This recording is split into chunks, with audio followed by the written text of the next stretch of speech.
Let's do another example. Say we have the E standard for the cell is 0.57 volts, and we want to know the equilibrium constant for the reaction.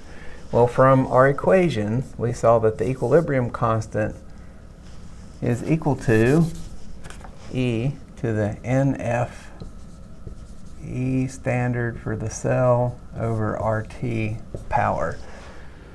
So we can determine the equilibrium constant, and I'll write it in this form for convenience. EXP means E to the whatever powers in brackets. So I need to know N for the reaction.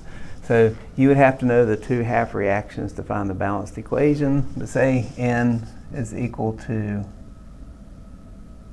4 electrons. So we'd have 4 moles of electrons times Faraday's constant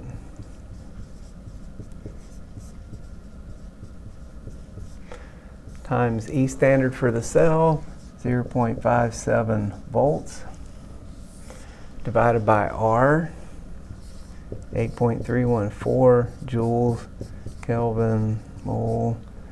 Now remember, a coulombs times a volt is a joule, so we need to have R in joules for the units to cancel.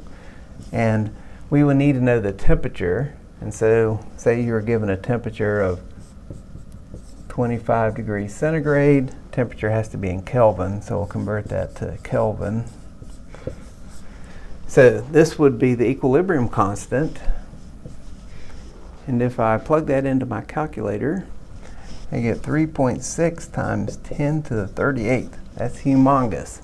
So for a spontaneous reaction where the cell potential is positive, then the equilibrium constant is huge, meaning it goes almost all toward products.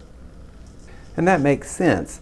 If we have an electrochemical cell, or if we have a battery, and we allow the positive and negative ends of the battery to connect, then the battery will just run itself dry. It will go all the way to products spontaneously. So it makes sense that we have a huge equilibrium constant.